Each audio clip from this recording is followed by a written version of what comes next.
Hello everyone, स्वागत है सभी का हमारे यूट्यूब चैनल में। आज के वीडियो में गणित के सदस्य निर्देशांक ज्यामिति के एक ऐसे प्रश्न की बात करेंगे जो यूपी बोर्ड एग्जाम 2026 के लिए बहुत ही ज़्यादा महत्वपूर्ण है। क्योंकि दोस्तों आज की वीडियो में हमने जो प्रश्न लिया है निर्देशांक ज्यामिति का, यह प्रश्न यूपी बोर्ड एग्जाम 2024 और 2025 में कुल 6 अंकों में पूछा गया है। और आप जाकर इस क्वेश्चन का आप जो है फैक्ट चेक भी कर सकते हैं कि क्या ये क्वेश्चन वाकई में पूछा गया है या नहीं।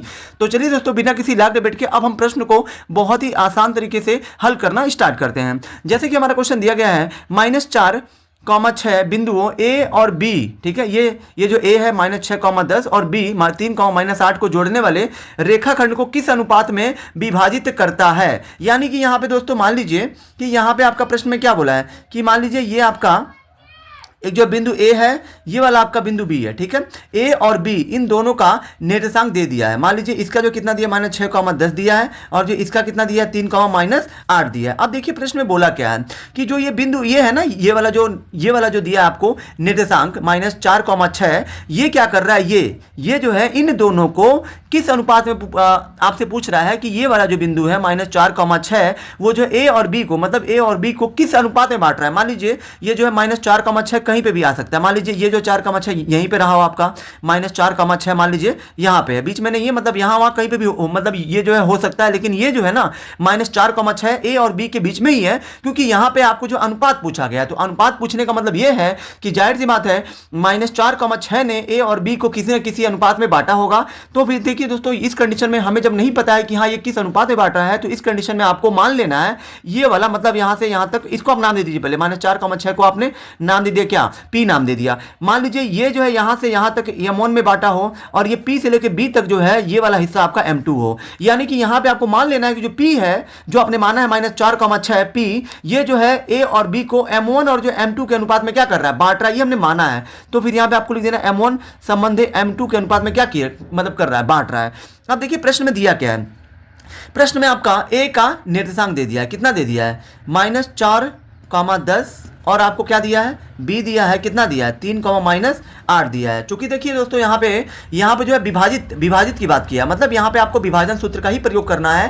क्योंकि यहाँ पे जो है अनुपात भी पूछा गया है और जब विभाजित भी बोला है, तो फिर दोस्तों कभी भी जो है अनुपात और विभाजित की बात करें तो इस कंडीशन में आपको विभाजन सूत्र का ही प्रयोग करना है। तो विभाजन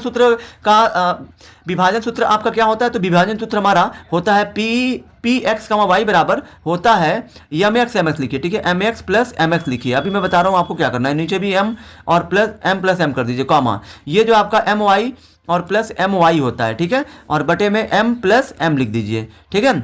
ये आपका इसका जो कोड होता है 12 होता है, ये 12 और ये 21 होता है, और नीचे 12 रहेगा। ये आपका 12 हो गया, ये आपका 21 हो गया, ठीक है, M2Y1, ठीक है, ये आपका 12 हो गया। तो इस तरीके से आपका ये विभाजन सूत्र बन गया। अब देखिए यहाँ पे ये जो P होता है ना, P का मतलब क्या समझ रहे हैं, यानी कि P वो बिंदु है जो मतलब A और B को विभाजित करने का काम कर रहा है। तो देखिए यहाँ पे A और B को विभाजित कौन कर रहा है, P का यहाँ पे आपको निर्देशांक दे दिया -4,6, तो आपको Px, y की जगह पे -4,6 लिख देना है। अब यहाँ देखिए M1 का मान दिया है, नहीं, यही हमको ज्ञात करना है, गुणा M1 और जो X2 के बीच में कुछ नहीं तो गुणे का चिन्ह। X2 का मान X2, X1, Y1, Y2 कहाँ से लेंगे आप, ये आप जो A B से ही लेंगे। तो ये वाला, ये जो आपका है, ये आपका X1 है, और जो X1 के बाद हमेशा Y1 होता है, ये आपका X2 है, और ये यहाँ पे X2 के बाद हमेशा Y2 होता है, ठीक है। अब देखिए यहाँ पे X2 का मान कितना दिया -8, तो यहाँ पे -8 लिख दीजिए, प्लस M2 है ना, तो M2 की जगह पे M2 रहेगा, और यहाँ पे कुछ नहीं है तो क्या है, गुणे का चिन्ह। X1 का मान कितना दिया है, तो देखिए यहाँ पे X1 का मान आपका -6 दिया है, सॉरी X2 की जगह पे हमने कोई गलत मान रख दी। हाँ, X2 का मान यहाँ पे दोस्तों 3 होगा, ये आपका X2 है, यहाँ पे 3, ठीक है। यहाँ पे आपका ये 3 रहेगा, ये आपका 3 रहेगा, ठीक है, सॉरी इसके लिए माफ करिएगा। अब यहाँ पे X1 का मान कितना हो जाएगा -6, तो -6 रख दीजिए, बटे में M1 प्लस M2 का मान नहीं पता, तो वही हमको ज्ञात करना है। तो यहाँ पे M1 प्लस M2 ही रहेगा, कॉमा। अब देखिए यहाँ पे ये आपका M1 है, तो M1 का मान नहीं पता है, रखिए ऐसे ही। Y2 का मान कितना दिया -8 है, तो -8 हो गया, प्लस M2 है तो M2 करिए गुणे। Y1 का मान कितना है, तो Y1 का मान आपका कितना दिया यहाँ पे प्रश्न में 10 दिया है, तो ये आपका 10 हो गया, बटे में ये आपका M1 प्लस M2 हो गया, ठीक है। अब यहाँ पे आपको क्या करना है, अब मैं यहाँ पे लिख रहा हूँ, अब यहाँ आपको क्या करना है। अब अच्छा, अब ये जो है सिर्फ 3 है, ठीक है। ये वाला जो पक्ष है, ये वाला पूरा आपका किसका पक्ष था, इसमें इसमें हमने जो x का मान क्या किया था, रख दिया था। तो फिर यहाँ पे आपको क्या करना, इसका तुलना आपको कामा से पहले वाले की तुलना कामा से पहले वाले से करनी है, मतलब इसकी तुलना आपको इससे करनी है, और जो कामा के बाद वाली की तुलना यानी कि 6 की तुलना कामा के बाद जो ये वाला है इससे आपको करना है, ठीक है। तो यहाँ पे -4 का तुलना का मतलब बराबर करेंगे इसको। तो यहाँ देखिए m1 का गुणा 3 में करिए तो ये आपका 3 m1 हो जाएगा, प्लस गुणे माइनस होता है माइनस, यहाँ पे 6 का गुणा m2 में करिए तो ये आपका 6 m2 हो गया, बटे में m1 प्लस m2 है तो m1 प्लस m2 रहने दीजिए, ठीक है। अब जो इस इधर में आपका इस जो 6 का तुलना आप जो इससे आप करिए, तो माइनस है तो माइनस लिखिए, 8 का गुणा m1 में करिए तो ये हो जाएगा 8 m1, ठीक है, 8 m1 हो गया। ये प्लस है तो प्लस करिए, 10 का गुणा m2 में करिए तो ये आपका हो जाएगा, क्या हो जाएगा, ये आपका 10 m2 हो जाएगा, और बटे में m1 प्लस m2। चूंकि दोस्तों यहाँ पे मैं आपको एक चीज़ और भी बताना चाहता हूँ कि अगर आप यहाँ पे सिर्फ आप इसको लेके चलेंगे तभी भी आपको जो है m1 m2 का मान मिल जाएगा, मतलब आपको अनुपात का मान मिल जाएगा। या तो आप x वाले का तुलना x वाले से करिए, या तो ये जो है x पहले होता है, ये वाला आपका x का ये वाला जो है निर्देशांक है, ये वाला आपका y का निर्देशांक है। तो फिर यहाँ पे आप x वाले का तुलना x वाले से कर सकते हैं, y वाले का तुलना y वाले से कर सकते हैं। तो मैं यहाँ पे दोनों पक्ष इसलिए लेके चल रहा हूँ ताकि मैं आपको बता सकूँ कि हाँ दोनों को अगर आप हल करोगे तो फिर आपको वही मान प्राप्त होगा। तो यहाँ देखिए दोनों पक्षों में कुछ हल नहीं होगा तो इसके नीचे 1 कर लीजिए। अब यहाँ देखिए माइनस, ये आपका -4 का गुणा m1 प्लस m2 में करिए, तो माइनस है तो माइनस लिखिए, 4 का गुणा m1 में करिए तो 4 m1 हो जाएगा, माइनस प्लस क्या होता है माइनस, 4 का गुणा m2 में करिए तो 4 m2 हो जाएगा, बराबर 1 का गुणा इसमें आप पूरे में करिए तो 3 m1 माइनस 6 m2 हो जाएगा।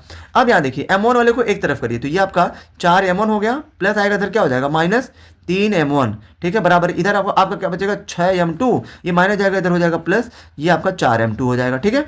अब यहाँ देखिए इधर भी कर लीजिए, ये आपका 6 का गुणा इसमें करिए पूरे में तो ये आपका 6 m1 प्लस 6 m2, और ये 1 का गुणा इस पूरे में होगा तो ये आपका -8 m1, ठीक है, और प्लस 10 m2 हो जाएगा, ठीक है, ये आपका 10 m2 है।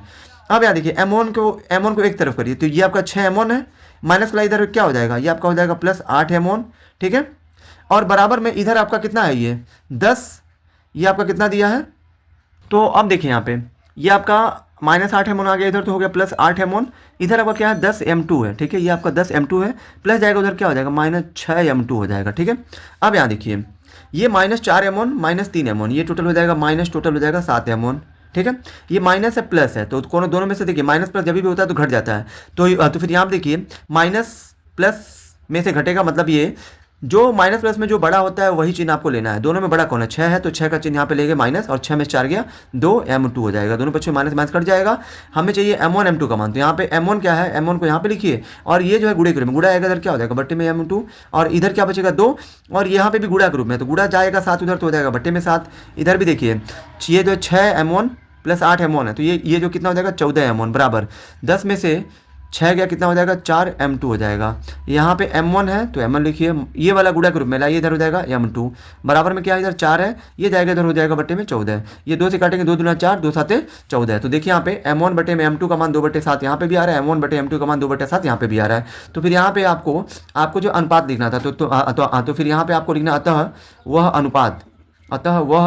अनुपात आपने जो क्या माना था, आपने माना था प्रश्न की शुरुआत में m1 संबंधे m2, तो यहाँ देखिए m1 का मान ये वाला हो जाएगा 2, ठीक है, 2 हो गया, और संबंधे यहाँ पे y2 का मान ये वाला हो जाएगा 7, यानी कि m1 संबंधे m2 का मान 2 संबंधे 7 होगा, ठीक है। आई होप कि दोस्तों आप सभी को ये वीडियो बहुत ही ज़्यादा पसंद आई होगी। अगर आप हमारे चैनल पर नए हैं तो हमारे चैनल को लाइक सब्सक्राइब और शेयर जरूर करें, जिससे आने वाली वीडियो की नोटिफिकेशन आपको मिलती रहे।